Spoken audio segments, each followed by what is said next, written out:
everybody? Mark, aka the Nerdy Punk, back again today for a new video. Hope you all are doing well. It is officially the final day of May, and you know what that means, the end of the month. It's time to recap all of the movies that I watched in this past month with the Letterboxd recap series for May of 2023. And I think this is maybe the first time ever that I actually got this video done on the final day of the month, which is pretty crazy. I might watch a movie tonight, I don't know. If so, I guess this video won't be 100% accurate, but I'll just throw that one in June if I do end up watching a movie tonight.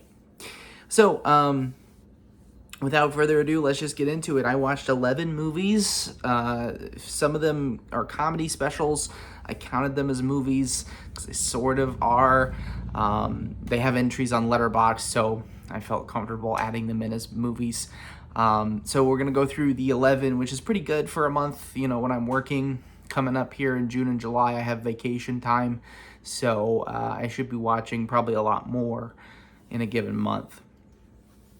First up, at the beginning of May, my friends and I got together for a double feature of 2 films by Sofia Coppola. I'd never seen any of her movies before. First up was The Virgin Suicides. This one is probably her most famous movie, and like I said, I'd never seen any of her movies before, so I'd never seen this. I knew that it had Criterion treatment, but I hadn't picked it up yet, and I'm thinking about picking it up because I really enjoyed this one. It's definitely dated. It definitely feels like a movie from the late 90s, and so some elements of it kind of suffer on, you know, more modern viewings. But for the most part, I think this was a really effective kind of thriller, drama situation, mystery that deals a lot with gender roles and society and everything, and I really liked that. The second movie of our double feature was Marie Antoinette from, I think, 2006 was when this came out, and I was not a big fan of this. I kind of understood what the film was going for, but at the same time, there's so many flaws with it, and the pacing was just terrible, I think, in this one. It just really, in that second act, it just kind of drags on and on and on. And I get what Sofia Coppola was going for. Don't know if it was exactly for me, so I gave this one a 2.5 out of 5. You know, basically an average movie from my view. Next up, so I streamed this one on Netflix, and I've seen this movie before. For whatever reason, you know, movies like this tend to be some of the movies that I rewatch the most. I don't know why. I guess it has something to do with, you know, my personality a little bit. And without getting into this, let me tell you what the movie is. The Trial of the Chicago 7. This movie came out in 2020. And it was written and directed by Aaron Sorkin. I love Aaron Sorkin's work. I tend to agree with him politically, and he has a lot of political commentary in most of his films and TV shows. So, you know, I naturally would be drawn towards his work. But courtroom dramas in particular, and journalism dramas and that kind of thing, to some people, those may be like a one-time watch and then never watching it again. Or, you know, they would be bored to tears thinking about it. I guess because I'm really into history and social studies and all that stuff, I guess that's why I really like these type of movies. I tend to rewatch them a lot for whatever reason. This is one of my favorite courtroom dramas. It also deals a lot with what I was teaching about last month, which was the 1960s, the anti-war movement, civil rights movement, that kind of thing. So it deals a lot with that kind of stuff, and it felt timely for me at the time to rewatch this movie. Very good movie. I gave it a 4.5 out of 5, and nothing really has changed since I think this was my third watch of this movie. Next up, this was my run of comedy specials. So 3 of my favorite comedians of all time dropped new specials all within like a month of each other. And so I'm going to run through these pretty quickly because I don't have a ton of commentary about them. But first up was Jim Jeffries. High and Dry is his latest special. It's on Netflix. He's an Australian comedian. He's become pretty famous in the past like 5 to 10 years or so. He had a late night show at one point on Comedy Central. You know, I think he's become more mainstream than he used to be. I feel like I kind of discovered him at his first kind of rise to fame in the United States. And I really loved his comedy back then, and I still like it. He's definitely a different person. He's grown, he's changed a lot over, you know, his career. But I think he's still really ridiculously funny. So I really enjoyed this special. I don't give comedy specials grades because I feel like that is such a subjective thing. Like, film itself is subjective, but comedy even more so. What I find funny, you may find, you know, annoying. So I really liked all three of these specials. Next up is John Mulaney. His latest special is called Baby J, also on Netflix. You're going to sense a theme here. Netflix is the king of comedy specials right now, in my opinion. But this is John Mulaney's latest special, and it deals a lot with his addiction and him going to rehab last year. And he goes a lot into personal issues and addiction in particular. And so it is, while it is funny, it does contemplate those pretty serious issues. And I really like that. It reminded me a lot of another one of my favorite comedians, a guy named Gary Gulman. And I believe his special's on HBO Max that came out a couple years ago. It went like deep into his struggle with depression and made it funny, but also, you know, relatable and serious. And this special in particular reminded me a lot of that. So I really recommend that one as well, although I did not watch it this month. And then the final comedy special is from Bert Kreischer. It's called Razzle Dazzle, also available on Netflix. Bert Kreischer is just as funny as he was, you know, 10 years ago when I first discovered him. Adore the man's comedy. I think he's hilarious. And this special was, you know, nothing different. It's definitely still at the top of his game. All right, so moving on to the next sort of theme for the month. And first up here, I watched The Last Waltz, which is directed by Martin Scorsese. This was a part of my Criterion haul.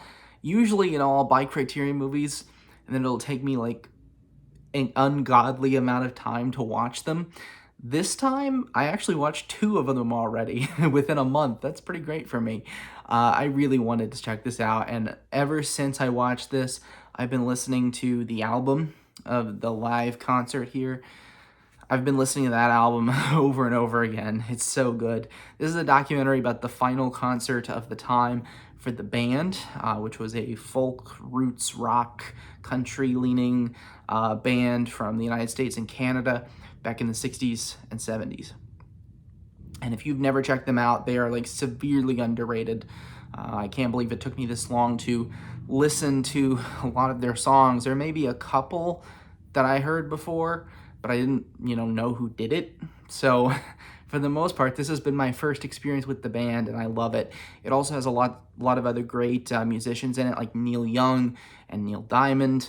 Got all the Neils. Joni Mitchell is in this, Bob Dylan towards the end, the Staples, Mavis Staples, and the Staples Singers. Lots of amazing artists. What's the blues guy? Oh my gosh, Muddy Waters. Yes, also in this. So just a fantastic lineup of musicians. It's a great show. It's a great documentary. I really recommend this one. And the 4K from Criterion is gorgeous. Next up here, this was the diving into the physical media collection of the month.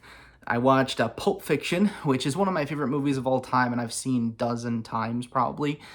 But this is the first time I watched it on 4K. I picked up the 4K Steelbook last year when it first came out, and finally dove into this one and watched the 4K release. And I gotta say, it looks pretty good on 4K. There were some concerns with some of the Tarantino movies on 4K. This one I think is really good, and is just as good as it has been the entire time I've loved this movie. Definitely top 5 favorite movies of all time right here. And this is a pretty cool steelbook. If you haven't seen it before, that's what it looks like. There's a digital copy code. If anybody wants it, I don't think I've used it. So, pretty cool looking steelbook. Definitely a good release. Next up here is Easy Rider, which is also part of my Criterion haul for the month. This is a fantastic Fantastic movie. I loved this. This is directed by Dennis Hopper, and it stars Dennis Hopper, as well as Peter Fonda and Jack Nicholson. This was one of Jack Nicholson's early roles. It's from 1969. And this movie was one of several that was produced under the BBS studio label. And I don't know a ton about the story behind BBS, but I know that it was mainly an underground group of indie filmmakers who got the opportunity to make these movies. And that I think is really cool, and that story is really cool. This is one of, I don't know Dennis Hopper's career as a filmmaker. I know him mainly more as an actor. So I think this was his first opportunity to direct as well. It was really, really good. And I love the themes behind this movie. Basically, you follow two hippies on motorcycles traveling throughout the country and all the shenanigans that they encounter. But it says a lot about 1960s America and really what still feels like modern America. The response, the reaction that these guys got as they went through the American South in particular, and the way people who live their lives in a very closed-minded way, feeling like there's only one way you can do things, and how they feel threatened by someone who expresses themselves freely. And to them in the 1960s, that was a man with long hair. It's pretty nuts that people freaked out over that, but they did.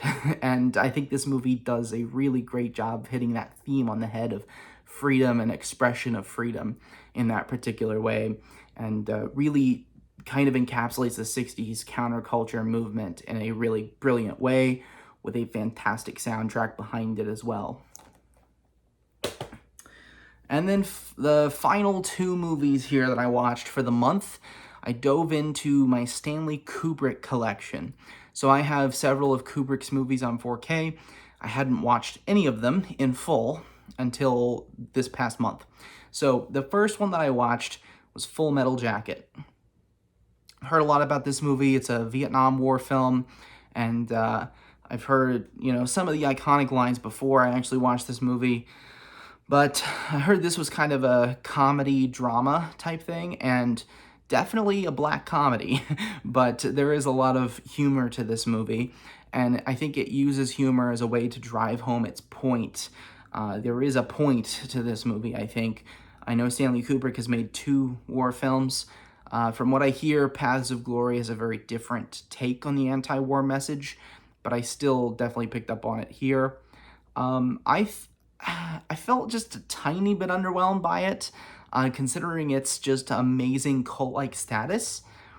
But I don't know, maybe the more I watch it, Stanley Kubrick will grow on me a little bit.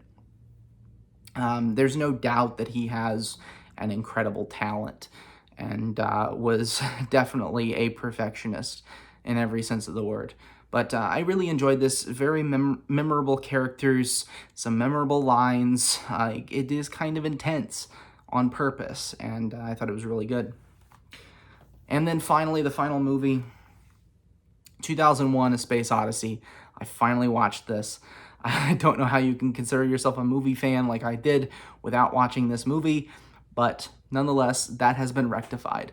I really liked this upon a full viewing. So I'd watched this movie like 3 months ago. I watched the first 45 minutes and I got bored and I stopped. And this movie is a very slow burn, and it's intentionally so. Visually, this is gorgeous. Like, I don't know how this was made in 1968 and how amazingly beautiful it is and incredibly realistic it feels when it comes to something like space travel. Visually, it's gorgeous, incredible. Plot-wise, I wasn't as big of a fan of it. And there's some things I really like how it grapples with human evolution and technology and the advancements of technology and all of that stuff, AI, everything. But there were some things I just felt were a little bit lacking. I did not think that this is the greatest movie of all time. I understand why many people do, especially directors, because visually it's one of the greatest things I've ever seen. And, if you happen to partake in certain substances before watching this movie, it's even better. I mean, it's insane. Especially the Jupiter sequence towards the end is just otherworldly. It's crazy. But nonetheless, very enjoyable experience, and I'm looking forward to checking it out again in the future and seeing how my thoughts evolve. Pun intended. All right, so that's going to wrap up this video. That's everything I watched in the month of May for 2023. Like I said, looking forward to a productive couple months, hopefully, in terms of my movie watching and checking out a lot of the great films that I have not only in my collection, but also the great films that are going to come out this summer. Should be a fun summer at the movie theater as well. So I'm looking forward to getting out there to see some movies. And then hopefully by the end of this week, I will put together my movie room tour for 2023. Since I skipped last year, I'm really looking forward to showing you guys everything that I've changed around in the movie room and getting an update on that. So definitely stay tuned, subscribe down below if you are interested in any of that content, and I'll see you later. Have a great night, guys.